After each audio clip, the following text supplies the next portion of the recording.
There were many franchises that came out in the 80s and 90s that only stayed in Japan. A popular series that stayed over there was the Ninja Jajamaru series. Ninja Jajamaru is like an arcade platform game, kind of reminiscent of games like Donkey Kong back in the day. It was a huge hit on the Famicom, and I had a whole lot of sequels to come after that landed even to the Super Nintendo era. The only exposure we have gotten with this series was the collection that came out a few years ago on modern consoles, the Ninja Jajamaru collection. These games are pretty fun, so if you do like side-scrolling retro games, definitely give them a check out here on the Switch store and PlayStation store. There is one game though that's not in that collection that is a lot different, and it got the 3D treatment back in the 90s, and that game is Ninja Jajamaru-kun Onigiri Ninpouchou. How many times can you say that without stumbling? Been on an import kick lately and saw this game and wanted to check it out, so I decided to play all the way through it and definitely want to talk about what's going on with this one. Sit back, relax, let's talk about Ninja Jajamaru for the original PlayStation.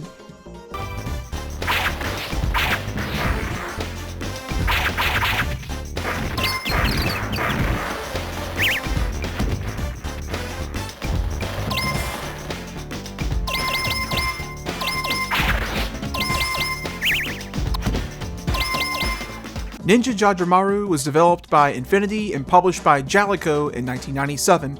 It was released for the PS1 and also on the Sega Saturn. Infinity was a tough one to look up because they really haven't made anything original. All they've really have done is taken Western games and they ported them to Japan, like Doom and other games like that. The plot of this game is barely any different than the other games, and the plot is a lot like Mario if you've played Mario before. And basically, you play as Jajamaru, you're a ninja, and there's this princess, Sakura, who gets captured by this evil pirate lord dude. He's a catfish looking dude. And you gotta go save her, take that guy down, and save the land. It's a compelling story here. This game is an action platformer all the way, and it mimics games like Crash Bandicoot, and that's probably what they had in mind when making this game. After cutting the game on and starting up, it's straight to the point, and your controls here are very basic. You move with the D-pad, your X button is to jump, and square is to use your sword as well as your shurikens. You'll be using this a lot. Circle is to use your Ninpo. You'll get these scrolls you'll find in levels, and it's kind of like a screen cleaner or item crash from Castlevania. And L1 and R1 can turn your viewpoint to the left, but you can't turn to the left exactly. You just see around you basically from left to right. You can't move backward when you enter a new area, and you have to keep moving forward or go left as the lane shows you. The pickups in this game are very standard. You'll find these coins or lucky cats that'll add points to your score, which can grant you an extra life if you get enough points. There's scrolls you'll find in the game, and the first one, as I mentioned, like a screen cleaner, Castlevania type thing here. You get one of those and it's like fire, water, wind. There's another one you can find that can make your shuriken even bigger and has more range. You also find this super power up that makes you become a frog, and I guess that's a gimmick in this series, and you're invincible basically, but it's very, very slow how you use it. This one scroll kind of clones you, and it's kind of like using double team in Pokemon, and you just kind of are invincible a little bit. The last pickup is this potion thing before a boss. You become green, and you pretty much can take 3 hits, green, yellow, and then red. Your HUD is very easy to understand as well. The top left is your timer, and it just shows how much time you've got left. The top right is your score, the bottom left is your live count, and the bottom right is your scrolls. Very easy.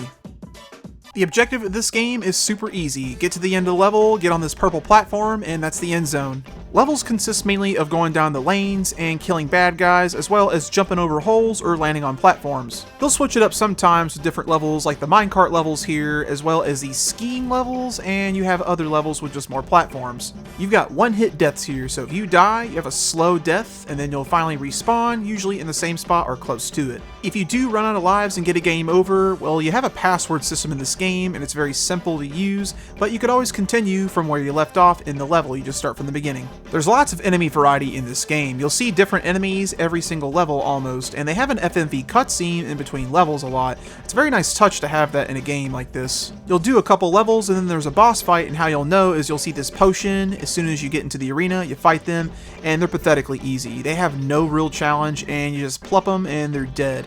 Or they're very random and move around a bunch, and the camera can't focus that well to hit them. That's about all the ins and outs of how this game plays, but we gotta talk about the quality of this gameplay, because it definitely feels a little off. Your controls are average, they're not terrible, but they're not very good. They're kind of stiff, so your movement's very slow. You also can only shoot standing still, so I guess Super Star Wars was an inspiration for this. Your camera view when you're turning, man, it just sucks sometimes. Sometimes there's just pop-up not happening, you can't see anything ahead, then there's an enemy that just pops up and boom, they kill you. The enemies too, in the later part of the game, they get super fast, so at that point, because shooting is just too damn slow, you just gotta move past them and get to the end zone. This is what I did for the second half of the game. The other levels, like the minecart level, they shouldn't have even bothered putting them in the game because it's not even fun. You're pretty much restricted on the track the whole time, and all you can do is jump. And if you miss a jump by accident, or you think you make it, well, you're dead, and it's just annoying because you have to sit through the animation for like 10 seconds, then you'll respawn. The skiing level? Oh good god, this is probably one of the worst snow levels I've ever seen in a platformer. This is controlling like shit right here. You move around on these skis, and it's terrible. Oh my god, it's bad. Also, it looks like water from a distance. It's hard to tell it's actually snow. Your depth perception too when jumping on certain levels is super bad. Like, it's hard to see where you're gonna land, and I know games at the time were kind of struggling here and there about that, but this game takes it to an all new low. Both ending bosses in this game are a freaking joke. It is so painfully easy and boring. Look at this boss fight here. I want to show you how I beat this boss.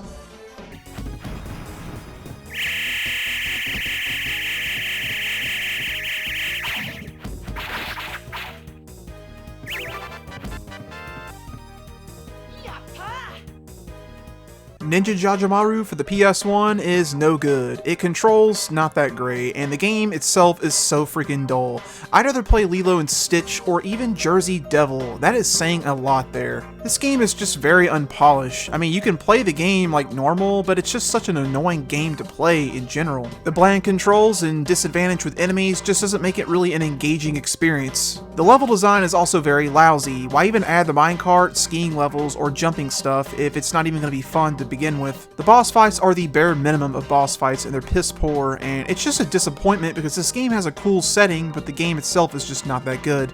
As I mentioned earlier though, this game is on the Sega Saturn, and I did end up playing that version too, all the way through, and it's like night and freaking day. The game is so much better on that console and plays a hell of a lot better with the controls. The controls are way better, faster, mobility's even better, and you can shoot while running, and it's awesome. You can even turn the camera in 4 directions with L and R, and that's an awesome touch because you can actually explore the levels, and there's an arrow that shows you how to get to the end zone. The levels are also completely different. It's like playing a whole nother game here, and they're way better and complement his abilities more. The bosses are still pretty easy, but the final boss actually gives you a challenge, so that's a very nice plus. You even have a world map every time you go into a new level, and they did not have that in the PS1 version. And there's also bonus stages after the bosses, and it's the original game on the Famicom, and that's awesome touch right there. I like it when they do stuff like that, especially in like Ridge Racer with Galaga. There's no passwords in this game, but still unlimited continues, and the main menu is all in Japanese, but it's easy to understand since it's a platformer. Not even a big deal though, because you can beat the game in like an hour. It's very short. The pop-up is a little bit more manageable too versus the PS1 version, and that says a lot for a Sega Saturn game. This is truly the better way to go, so if you do want to check this game out, I definitely recommend playing the Sega Saturn version.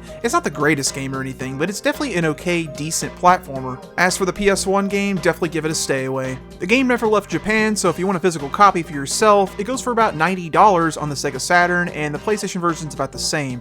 Definitely kind of a steep price for this one. I will never play that game again on the original PlayStation. It was hot garbage. I'm gonna go play something much better now. That's all I've got to say about this game. If you got anything to say, leave a comment down below. I'd love to hear what you got. As always, thanks for tuning in. Y'all take it easy.